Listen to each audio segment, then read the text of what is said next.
കുറച്ച് വെള്ളം. ഒരു മിനിറ്റ്. ആ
സുധാര, ഇപ്പൊ ഇങ്ങോട്ടൊന്നും കാണാനില്ലല്ലോ.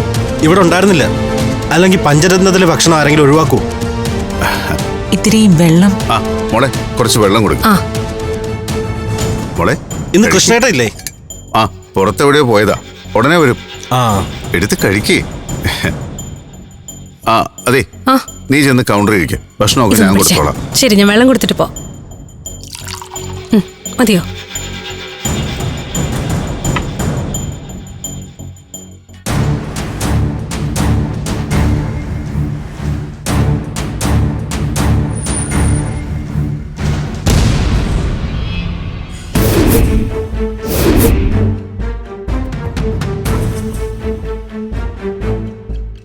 അപ്പോ കഴിക്കും. ശരി, നല്ലപോലെ കഴിക്കും.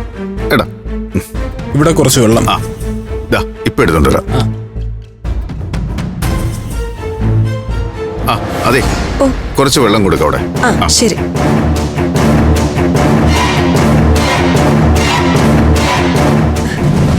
ഞാൻ എടുത്തോ. ഇല്ല, കുഴപ്പമില്ല.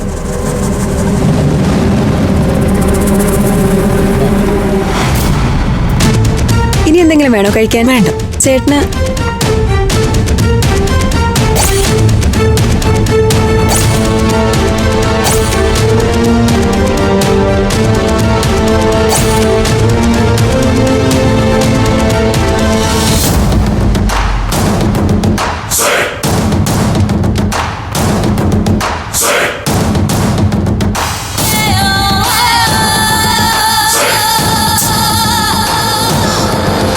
ചേച്ചി വരൂന്ന് പറഞ്ഞിട്ട് കാണുന്നില്ലല്ലോ.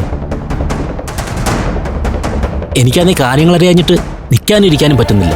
ഞാനും ക്ഷമ കേട്ട് നിൽക്കുക. നീ ഒന്നുകൂടി അയാളെന്ന് വിളിച്ചു നോക്കിയേ. ഇനിയിപ്പോ ഉദ്ദേശിച്ചതുപോലെ കാര്യങ്ങൾ നടന്നില്ലെങ്കിലോ? ഏയ്, അങ്ങനെ വരില്ല ചേച്ചി. അയാൾ ഒരു കാര്യം ഏറ്റെടുത്താൽ നടത്തിയിരിക്കും. ആകാശിന്റെ ജോലി കളയിച്ച് തന്നെ കണ്ടില്ലേ? അതൊക്കെ ശരിയാ. പക്ഷേ ഏത് പദ്ധതിയും പാളിപ്പോവാൻ നിമിഷങ്ങൾ മതി. പണ്ട് നമ്മളിതുപോലെ പഞ്ചരംഗത്തിലെ പാചകക്കാരനെ കൊണ്ട് വിഷം കലർത്താൻ ശ്രമിച്ചല്ലേ? കൃത്യസമയത്ത് കാര്യങ്ങൾ അറിഞ്ഞ അഭിമന്യു വന്നില്ലേ? അതുപോലെ എന്തെങ്കിലും സംഭവിച്ചാലോ? എന്തായാലും നീ അയാളെന്ന് വിളിക്ക്.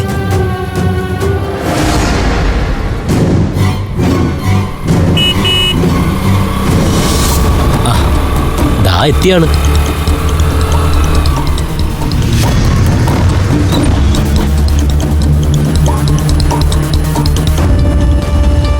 സക്സസ്. പറഞ്ഞതുപോലെ തന്നെ ചെയ്തിട്ടുണ്ട്. എന്തായിന്ന് പറ. കുടിവെള്ളത്തിലാ ചേർത്തത്. ഒരു 10-15 പേരെങ്കിലും ഛർദ്ദിച്ച് കുഴഞ്ഞു വീണു. മരിക്കൂ? അത് പറയാൻ പറ്റില്ല. അത് ഓരോരുത്തരുടെ ആരോഗ്യസ്ഥിതി പോലെ ഇരിക്കും. ചാവുന്നെങ്കിൽ ചാവട്ടെ. എത്രയും പെട്ടെന്ന് ഇത് വാർത്തയാക്കണം. കേരളം കണ്ട ഏറ്റവും വഷളായ ഭക്ഷ്യവിഷബാധകളിൽ ഒന്ന് ഇതായിരിക്കണം. അതൊക്കെ ഞാൻ ഏറ്റു. ആളെ കൂട്ടി ബഹളം വെക്കണം, മീഡിയ അറിയിക്കണം. ലൈസൻസി ആരാണോ അവരെ അറസ്റ്റ് ചെയ്യും. അയ്യോ, അപ്പൊ എന്റെ അമൃതയെ അറസ്റ്റ് ചെയ്യൂ? ചെയ്യണം. പഞ്ചരത്നം പൂട്ടണം. ആശ്രയമില്ലാതെ അമൃത റിമാൻഡിലാവണം. അവിടുന്ന് തുടങ്ങും നമ്മൾ അടുത്ത അധ്യായം. കുടുംബങ്ങളിൽ കൂട്ടുകൂടിയ 10 വർഷങ്ങൾ